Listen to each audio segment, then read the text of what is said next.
ఓయ్ మీనాక్షి, నేను పొలం వెళ్తున్నా, అమ్మకు కాఫీ ఇచ్చి టిఫిన్ పెట్టు అంటూ గావు కేక వేసి పొలంకి బయలుదేరాడు వెంకటేష్. ఒరే వెంకటేశ, ఇలా రా, వచ్చి నా పక్కన కూర్చోరా అంటూ పిలిచింది ఆనందమ్మ. ఏంటమ్మా, పొలంకి వెళ్ళి నీళ్లు పెట్టాలి, మోటార్ తెప్పించాను, ఆలస్యం అయిపోతుంది అంటూనే అమ్మ పక్కన వచ్చి కూర్చున్నాడు. అది కాదురా అయ్యా, నీతో ఒక విషయం మాట్లాడాలని పిలిచాను. నీకు పని ఉంటే పోయి చేసుకో, రాత్రికి మాట్లాడుకుందాం అన్నది కొడుకు భుజం మీద ప్రేమగా రుద్దుతూ. భర్త ఇంకా వెళ్ళకపోయేసరికి వాళ్ళిద్దరికీ కాఫీ ఇచ్చి లోపలికి వెళ్తున్న మీనాక్షిని కూడా ఆపి, నువ్వు కూడా కూర్చో అంది ఆనందమ్మ. ఏంటి అత్తమ్మ, చాలా పనులున్నాయి. ఇడ్లీ పొయ్యి మీద పెట్టాను, ఆవిరి వచ్చేస్తుంది, వెళ్ళి ఆపి వస్తాను ఉండండి అని లోపలికి వెళ్ళి స్టవ్ ఆపేసి వచ్చి, అత్తమ్మ ఏంటి ఈరోజు కొత్తగా ఇద్దరిని పిలిచి మాట్లాడుతున్నారు అన్నది మీనాక్షి తడిగా ఉన్న చేతులు కొంగుతో తుడుచుకుంటూ. ఏమీ లేదే, మీతో ఒక విషయం చెప్పాలి, ఎందుకో మనస్సంతా భారంగా ఉంది. అయ్యా వెంకటేశ, నాది ఒక చిన్న కోరిక తీరుస్తావా అన్నది వెంకటేష్ చేతులు రెండు పట్టుకొని. వెంకటేష్ వెంటనే భార్య వైపు చూశాడు. ఏంటమ్మా, నీ కోడలు నిన్ను సరిగ్గా చూసుకోవడం, నీకు కావాల్సినవి వండి పెట్టట్లేదా అన్నాడు నవ్వుతూ. బాగుందే, అత్తగారిని మా అమ్మలా చూసుకుంటుంటే లేనిపోని అనుమానాలు మీరు కల్పించకండి అన్నది రుసరుసా చూస్తూ. వాడంతే అంటాడు, నువ్వేమీ బాధ పెట్టుకోకు మీనాక్షి, వాడు సంగతి తెలిసిందేగా అన్నది ఆనందమ్మ కోడలికి కోపం వచ్చిందేమో అని. ఒరే వెంకటేశ, నాకు వయసు అయిపోతుంది, రేపో మాపో పాడెక్కుతాను అనగానే, అయ్యో ఏంటి అలా మాట్లాడకండి అత్తమ్మ, నాకు ఏడుపు వస్తుంది అన్నది వెంటనే ఏడుస్తూ మీనాక్షి. ఆమె కళ్ళు వెంట కన్నీళ్ళు వస్తుంటే, పిచ్చి పిల్ల అని, ఇలాంటి బంగారం నా కోడలు అయినందుకే ఇంకా నేను బ్రతికి ఉన్నాను. అదే వేరే పిల్ల కనుక అయ్యుంటే ఈ పాటికి ఎప్పుడో చనిపోయేదాన్ని. నువ్వు నా బంగారానివమ్మా అంటూ కోడల్ని దగ్గరికి తీసుకొని బుజ్జగించింది. కొడుకు వైపు చూసి, నీ చెల్లికి పెళ్లి చేసి పంపించి 6 ఏళ్ళు అయ్యింది, నా కూతురు లేని లోటు నా కోడలు తీరుస్తుంది, నీకు తెలుసా అన్నది.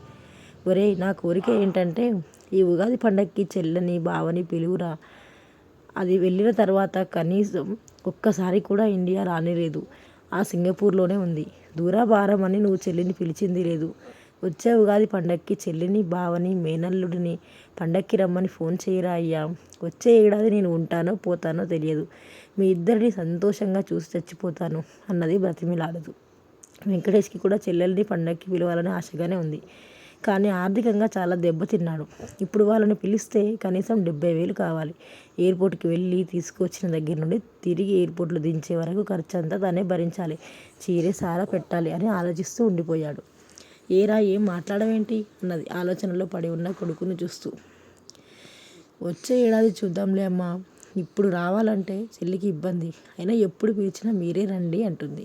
నేను సింగపూర్ వెళ్ళలేను అనే కదా అలా పిలుస్తుంది, నన్ను ఏదో దెబ్బ పొడుస్తున్నట్లు ఉంటుందమ్మా ఆ మాట అన్నాడు బాధగా వెంకటేష్. కొడుకు మాటకు ఆనందమ్మ మనసు నొచ్చుకుంది. మీనాక్షి కూడా ఏమీ మాట్లాడకుండా లోపలికి వెళ్ళిపోయింది. చిన్నప్పుడు ఇద్దరిని చూసుకొని మురిసిపోయేది. పండగ కోసం పిల్లలకు పిండి వంటలు, బట్టలు, వారికి నచ్చినవి అన్నీ సిద్ధం చేసి వారిని చూసి ఎంతో సంతోషపడేది ఆనందమ్మ. పిల్లల పెళ్ళిళ్ళు అయిపోయి ఎవరి దారిన వారు వెళ్ళిపోతే కనీసం ఒకరికొకరు చూసుకోవడం కూడా లేకుండా పోయింది. ఈ పండగ సందర్భంగా అయినా పిల్లలిద్దరూ కలిసి ఒక 2 రోజులు ఉంటే వాళ్ళని తనివి తీరా చూసుకోవాలని ఆశపడుతుంది. తల్లి మనసు పిచ్చిది, ఎప్పుడూ బిడ్డలను చూసుకోవాలనే కొట్టుకులాడుతుంది. ఏంటండి అత్తమ్మ, ఉదయం అడిగిన విషయం ఏం చేశారు అన్నది మీనాక్షి పక్క సర్దుతూ. ఏముంది, మన పరిస్థితి నీకు తెలియనిది కాదు, ఉన్న డబ్బంతా పొలం మీద పెట్టాను, చేతికి వచ్చిన పంట నోటికాడికి రాకుండానే ప్రతి ఏడాది ఏదో ఒక రూపంలో కొట్టుకుపోతుంది, మనం తినడానికి కష్టంగా ఉంటుంది, ఇప్పుడు వాళ్ళు వస్తే ఎలాగే అన్నాడు దిగులుగా మంచం మీద పడుకుంటూ. మీరిద్దరూ కలిసి ఉంటే చూడాలని అత్తమ్మ కోరిక.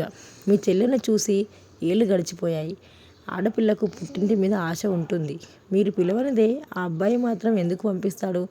డబ్బు ఈ రోజు లేదు, రేపు వస్తే అత్తమ్మ కోరిక తీరుతుందా. అసలే ఆమె ఆరోగ్యం అంతంత మాత్రమే ఉంది, డబ్బు కోసం కంగారు పడకండి, ఇప్పుడే ఫోన్ చేయండి అంది మీనాక్షి ఫోన్ అందిస్తూ. ఖర్చులు ఎలా మేనేజ్ చేయాలే అన్నాడు ఆమె వైపే చూసి.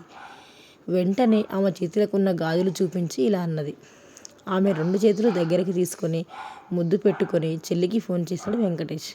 ఎయిర్పోర్ట్కి కారు తీసుకొని వెళ్ళాడు. చెల్లిని, బావని, అల్లుడిని చూడగానే చాలా సంతోషం అనిపించింది. వెంటనే చెల్లిని పట్టుకొని, నా బంగారు తల్లి, ఎన్నేళ్ళు అయిందిరా నిన్ను చూసి అని నుదుటి మీద ముద్దు పెట్టుకున్నాడు. ఆప్యాయంగా అన్నయ్యను అల్లుకుపోయింది సుధ. మామయ్య అంటూ దగ్గరికి వచ్చి కౌగిలించుకున్నాడు మేనల్లుడు. బావా బాగున్నావా అని అత్తుకున్నాడు సుధ భర్తను. అందరూ దగ్గరైనప్పుడు ఆనందం, పట్టరాని సంతోషంతో అందరి కళ్ళు కన్నీళ్లతో నిండిపోయాయి. ఆనందమ్మ కుటుంబం మొత్తం ఒక చోట ఉండటం చూసి ఉబ్బి తబ్బిబ్బైపోయింది. ఉగాది పండగకి మీనాక్షి అందరికీ కొత్త బట్టలు కొన్నది, పిండి వంటలు చేసింది. ఉగాది పచ్చడిలో ఉన్నట్టే షడ్రుచుల ఆనందాన్ని అందరూ అనుభవిస్తున్నారు. మీనాక్షి సుధకి పట్టు చీర, సారె పెట్టింది. అవి తీసుకొని, ఏం వదినా గిఫ్ట్లన్నీ మాకేనా, మీ ఆనందం అంతా మాకే పనిచేస్తావా అన్నది. మీరు ఆనందంగా ఉండటమే నాకు కావాలమ్మా అన్నది మీనాక్షి నవ్వుతూ. వెంటనే సుధ చేతికి ఒక బాక్స్ అందించాడు భర్త. మీనాక్షి 2 చేతులు తన చేతిలోకి తీసుకొని 2 చేతులకి 6 గాజులు వేసింది. మీనాక్షి ఆశ్చర్యంగా వాటి వైపు చూసింది. నీకోసం ప్రతి సంవత్సరం ఒక గాజు తీసుకుంటున్నా వదినా, ఇప్పటికి 6 ఏళ్లకి 6 గాజులు అయ్యాయి.